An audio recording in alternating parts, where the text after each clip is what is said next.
ಕಳೆದ ಚಳಿಗಾಲ ಅಧಿವೇಶನದಲ್ಲಿ ಪಂಚಮಸಾಲಿ ಸಮಾಜ ಈ ನಾಡಿಗೆ ಅನ್ನವನ್ನು ಕೊಡ್ತಕ್ಕಂಥ ಸಮಾಜ. ಪಂಚಮಸಾಲಿಯ ಮೂಲ ಉದ್ಯೋಗ ಕೃಷಿಗೆ ಸಂಬಂಧಪಟ್ಟದ್ದು. ಆ ಸಮಾಜದಲ್ಲಿ ಸಾಕಷ್ಟು ಬಡ ಜನ ಇದ್ದಾರೆ. ಆ ಸಮಾಜದ ಬಡ ಮಕ್ಕಳಿಗೆ ಶಿಕ್ಷಣಕ್ಕಾಗಿ ಮತ್ತು ನೌಕರಿಗಾಗಿ 2A ಮೀಸಲಾತಿಗೋಸ್ಕರ ಕಳೆದ ಚಳಿಗಾಲ ಅಧಿವೇಶನದಲ್ಲಿ ಬೆಳಗಾವಿಯಲ್ಲಿ ಶಾಂತಿಯುತ ಹೋರಾಟ ಹಮ್ಮಿಕೊಂಡಿದ್ದರು. ಅಂಥ ಸಂದರ್ಭದಲ್ಲಿ ಇವತ್ತಿನ ಏನು ಕಾಂಗ್ರೆಸ್ ಸರ್ಕಾರ ಆ ಸಮಾಜದ ಮೇಲೆ ಲಾಠಿ ಪ್ರಹಾರ ಮಾಡುವ ಮೂಲಕ ಆ ಸಮಾಜದ ಭಾಳಷ್ಟು ಹಿರಿಯರು ಅವತ್ತು ಕಾಲು ಕಳ್ಕೊಂಡಿರ್ಬೋದು.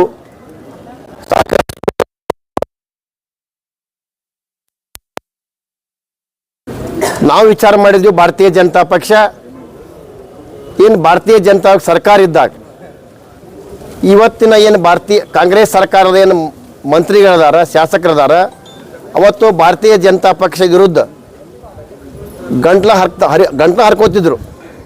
ನೀವು 2A ಮೀಸಲಾತಿ ಕೊಡ್ರಿ ಅಧ್ಯಕ್ಷ ಅಂತ. ಇದು ಮೊದಲಿನಿಂದಲೂ ಕೂಡ ಹೋರಾಟ ಇದೆ. ಇದು ಭಾರತೀಯ ಜನತಾ ಪಕ್ಷ ಸರ್ಕಾರ ಇದ್ದಾಗ ಈ ಪಂಚಮಸಾಲಿ ಸಮಾಜ ಹೋರಾಟ ಮಾಡ್ತಾ ಇತ್ತು.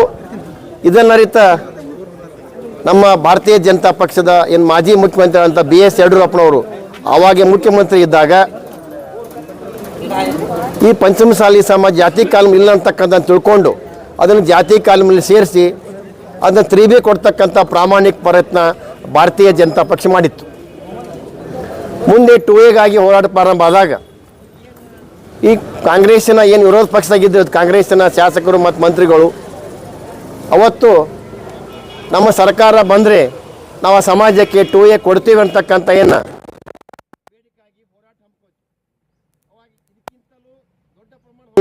2A ಮೀಸಲು ಕೊಡ್ತೀವಿ ಅಂತ ಹೇಳಿದರು. ಅದನ್ನು ನಾವು ಇವತ್ತು ಭಾರತೀಯ ಜನತಾ ಪಕ್ಷ ಆ ಸಮಾಜಕ್ಕೆ ನ್ಯಾಯ ಸಿಗ್ತದೆ ಅಂತಕ್ಕಂಥ ನಂಬಿಕೆ ಇಟ್ಕೊಂಡು ನಾವು 1 ವರ್ಷ ನಾವು ಅವ್ರಿಗೆ ಸಮಯ ಕೊಟ್ಟೆವು. ಇವತ್ತು ಮತ್ತು 1 ವರ್ಷ ಆದ ನಂತರ ಕೂಡ ಬೆಳಗಾವಿಯಲ್ಲಿ ಅಧಿವೇಶನ ನಡೀತಾ ಇದೆ. ಅಧಿವೇಶನದಲ್ಲಿ ಮುಖ್ಯಮಂತ್ರಿ, ಉಪಮುಖ್ಯಮಂತ್ರಿ ಸರ್ಕಾರ ಆ ಸಮಾಜಕ್ಕೆ ನ್ಯಾಯ ಕೊಡ್ತಕ್ಕಂಥ ಪ್ರಾಮಾಣಿಕ ಪ್ರಯತ್ನ ಮಾಡಿಲ್ಲ. ಆದ್ದರಿಂದ ನಾವು ಇವತ್ತು ಆ ಪಂಚಮಸಾಲಿ ಸಮಾಜಕ್ಕೆ ಅನ್ಯಾಯ ಆಗ್ಯದ, ಅನ್ಯಾಯದ ವಿರುದ್ಧ ಇಡೀ ಬಿಜಾಪುರ ಜಿಲ್ಲೆಯ ಭಾರತೀಯ ಜನತಾ ಪಕ್ಷ ಭಾರತೀಯ ಜನತಾ ಪಕ್ಷದ ಜಿಲ್ಲೆಯ ಎಲ್ಲ ಪ್ರಮುಖರನ್ನು ಪದಾಧಿಕಾರಿ ಕರ್ಕೊಂಡು ವಿಜಯಪುರ ಜಿಲ್ಲೆ ರೈತಾಭಿವಂದನ ಕರ್ಕೊಂಡು ಇದನ್ನು ದೊಡ್ಡ ಪ್ರಮಾಣದಲ್ಲಿ ಹೋರಾಟಕ್ಕೆ ಹಮ್ಮಿಕೊಳ್ತಕ್ಕಂಥ ಒಂದು ಚರ್ಚೆ ನಮ್ಮ ಭಾರತೀಯ ಜನತಾ ಪಕ್ಷ ನಡೆದದ. ಇದು ಒಂದು ವೇಳೆ ಬೇಗನೆ ಇವತ್ತು ಆ ಸಮಾಜಕ್ಕೆ ಮುಖ್ಯಮಂತ್ರಿಗಳು, ಉಪಮುಖ್ಯಮಂತ್ರಿಗಳು, ಸರ್ಕಾರ ಕ್ಷಮೆ ಯಾಚಿಸಬೇಕು. ಆ ಸಮಾಜಕ್ಕೆ ನ್ಯಾಯ ಸಿಗುವ ರೂಪದಲ್ಲಿ ಅದಕ್ಕೆ ಅವರಿಗೆ ಸಮಾಜಕ್ಕೆ ಒಂದು ಧೈರ್ಯ ಹೇಳ್ತಕ್ಕ ಕೆಲಸ ಮಾಡಬೇಕು.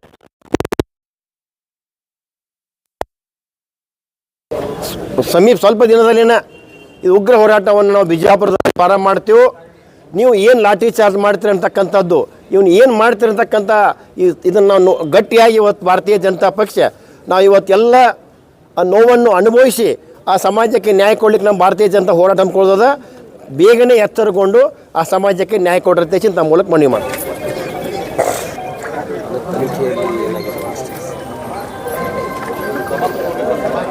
ಇವತ್ತು ಭಾರತೀಯ ಜನತಾ ಪಕ್ಷ ಎಲ್ಲ ಮುಖಂಡರ ನೇತೃತ್ವದಲ್ಲಿ ನಮ್ಮ ಬಿಜಾಪುರ ಜಿಲ್ಲೆಯ ಜಿಲ್ಲಾಧಿಕಾರಿಗಳಿಗೆ ಒಂದು ಕಳೆದ 2024ರಲ್ಲಿ ಏನು ಹೋರಾಟವನ್ನು ಮಾಡ್ತಕ್ಕಂಥ ನಮ್ಮ ಪಂಚಮಸಾಲಿ ಸಮಾಜದ ಮೇಲೆ ಇವತ್ತು ಲಕ್ಷಾಂತರ ಜನ ಕೂಡಿದ ಸಂದರ್ಭದಲ್ಲಿ ಪೊಲೀಸ್ ಇಲಾಖೆಯವರು ಲಾಠಿ ಚಾರ್ಜ್ ಮಾಡಿ ಯಾವ ರೀತಿ ಲಾಠಿ ಚಾರ್ಜ್ ಮಾಡಿದ್ರಪ್ಪ ಅಂತಂದರೆ ಹೊಲದಲ್ಲಿ ಕುಸ್ಬಿನೂ ಕೂಡ ಬಡಿಯಂಗಿಲ್ಲ, ಆ ರೀತಿ ಬಡಿದು ಒಂದು ವರ್ಷ ಆದರು. ಇನ್ನೂವರೆಗೆ ಯಾರು ನಮ್ಮ ಪಂಚಮಸಾಲಿ ಸಮಾಜದ ಶಾಸಕರು, ಮಾಜಿ ಶಾಸಕರಿದ್ದರು, ಈಗ ಅವರು ಹಾಲಿ ಶಾಸಕರು ಮತ್ತು ಮಂತ್ರಿಗಳು ಕೂಡ ಅದಾರ. ಆದರೆ ಅವರು ಇವತ್ತು 1 ವರ್ಷ ಆದರೂ ಕೂಡ ಯಾಕೆ ಇದನ್ನು ತನಿಖೆ ಮಾಡಲಿಲ್ಲ ಅನ್ನೋದನ್ನು ಬಹಳ ಸಮಾಜಕ್ಕೆ ಒಂದು ನೋವನ್ನು ಉಂಟು ಮಾಡಿದೆ. ಆದರೆ ಇಲ್ಲಿವರೆಗೆ ಇವರು ಯಾಕೆ ತನಿಖೆ ಮಾಡಲಿಲ್ಲ ಅಂತಂದರೆ ಅವ್ರು ಮಾಡಿದ ತಪ್ಪನ್ನು ಮುಚ್ಚಿಕೊಂಡು 1 ವರ್ಷ ಆದರೂ ಯಾರು ಹೋರಾಟ ಮಾಡ್ತಿದ್ರು ದೊಡ್ಡ ಪ್ರಮಾಣದಲ್ಲಿ, ಆ ಹೋರಾಟದಲ್ಲಿ ಇರ್ತಕ್ಕಂಥವರೇ ಕೂಡ ಇವತ್ತು ಅಧಿಕಾರದಲ್ಲಿ ಇದ್ದರೂ ಕೂಡ ಈ ಸರ್ಕಾರದ ಕೈಗೊಂಬೆಯಾಗಿ ಇವತ್ತೇನು ಮುಂದುವರೆದಾರ. ಇದು ಪಂಚಮಸಾಲಿ ಸಮಾಜ ಹೋರಾಟ ಇಲ್ಲಿಗೆ ನಿಲ್ಲಂಗಿಲ್ಲ.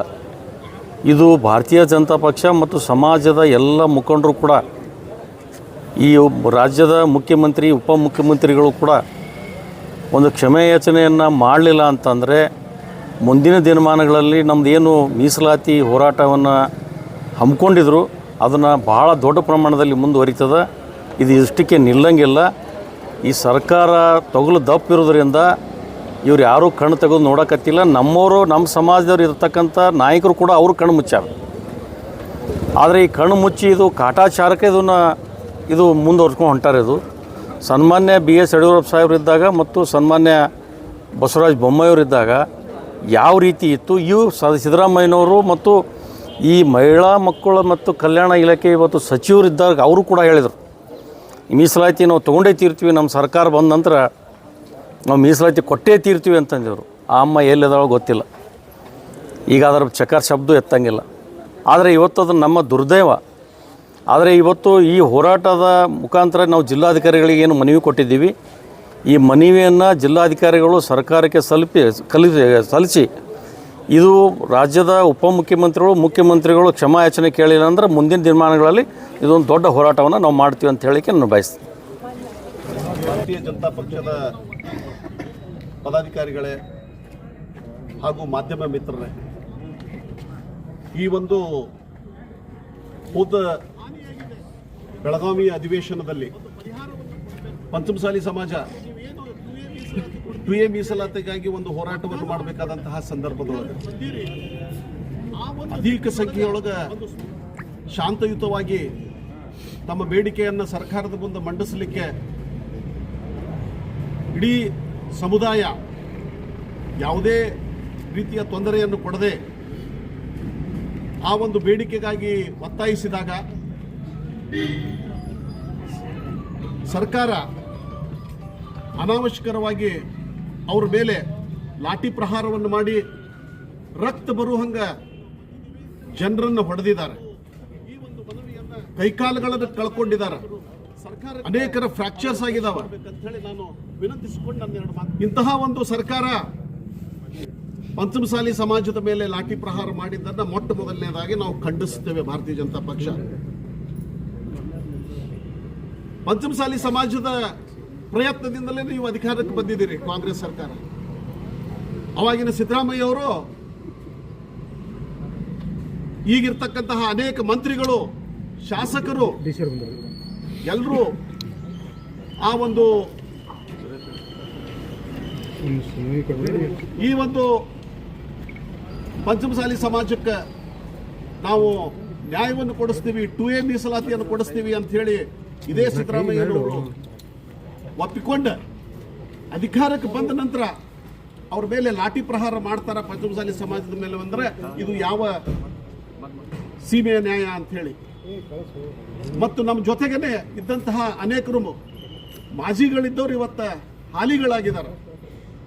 ನಮ್ಮ ಸಮಾಜದವರೇ ಇವತ್ತು ಕಾಂಗ್ರೆಸ್ದೊಳಗೆ ಏನದಿರಿ, ದನಿ ಎತ್ತಲಿಕ್ಕೆ ಸಾಧ್ಯ ಆಗ್ತಾ ಇಲ್ಲ ನಿಮ್ಗೆ. ಆ ಒಂದು ಸಮಾಜದ ಒಂದು ಗಾಯಾಳುಗಳಿಗೆ, ನೋವನ್ನು ಅನುಭವಿಸಿದವರಿಗೆ ಒಂದು ನ್ಯಾಯವನ್ನು ಕೂಡ ಕೊಡಿಸಲಿಕ್ಕೆ ಆಗ್ತಾ ಇಲ್ಲ. ಈ ಸಂದರ್ಭದಲ್ಲಿ ಸರ್ಕಾರಕ್ಕೆ ನಾವು ಒತ್ತಾಯ ಮಾಡ್ತೀವಿ, ಏನು ಲಾಠಿ ಪ್ರಹಾರದಿಂದ ಒಂದು ಗಾಯಾಳುಗಳಾಗಿದ್ದಾರೆ, ಹಾನಿಯಾಗಿದೆ, ಅವ್ರಿಗೆಲ್ಲರಿಗೂ ಒಂದು ಪರಿಹಾರವನ್ನು ಕೊಡಬೇಕು. ಮತ್ತು ನೀವೇನು 2A ಮೀಸಲಾತಿ ಕೊಡ್ತೀನಿ ಅಂತ ಹೇಳಿ ವಾಗ್ದಾನ ಮಾಡಿಕೊಂಡು ಅಧಿಕಾರಕ್ಕೆ ಬಂದಿರಿ, ಆ ಒಂದು ನಿಟ್ಟಿನೊಳಗೆ ಒಂದು ಸ್ಪಷ್ಟತೆ ಸರ್ಕಾರದಿಂದ ಹೊರಗೆ ಬರಬೇಕಾಗ್ತದೆ. ಕೊಡ್ತೀನಂದ್ರೆ ಕೊಡ್ತೀನಂತ ಹೇಳ್ರಿ, ಇಲ್ಲಂದ್ರೆ ಇಲ್ಲ ಅಂತ ಹೇಳ್ರಿ. ಮುಂದಿನ ಏನು ಒಂದು ಹೋರಾಟಗಳನ್ನು ನಾವು ರೂಪರೇಷೆಯನ್ನು ಮಾಡಿಕೊಂಡು ಹೋರಾಟವನ್ನು ಮಾಡ್ತೀವಿ. ಮತ್ತು ಇವತ್ತು ಅದಕ್ಕೆ ಭಾರತೀಯ ಜನತಾ ಪಕ್ಷ ಈ ಒಂದು ಪಂಚಮಸಾಲಿ ಸಮಾಜಕ್ಕೆ ಆದಂತಹ ಒಂದು ಘೋರ ಅನ್ಯಾಯದ ವಿರುದ್ಧವಾಗಿ ಇವತ್ತು ಮಾನ್ಯ ಜಿಲ್ಲಾಧಿಕಾರಿಗಳಿಗೆ ಒಂದು ಮನವಿಯನ್ನು ಸಲ್ಲಿಸಲಿಕ್ಕೆ ನಾವು ಬಂದಿದ್ದೀವಿ ಮತ್ತು ಈ ಒಂದು ಮನವಿಯನ್ನ ನಮ್ಮ ಜಿಲ್ಲಾಧಿಕಾರಿ ಸಾಹೇಬರು ಸರ್ಕಾರಕ್ಕೆ ಅದನ್ನ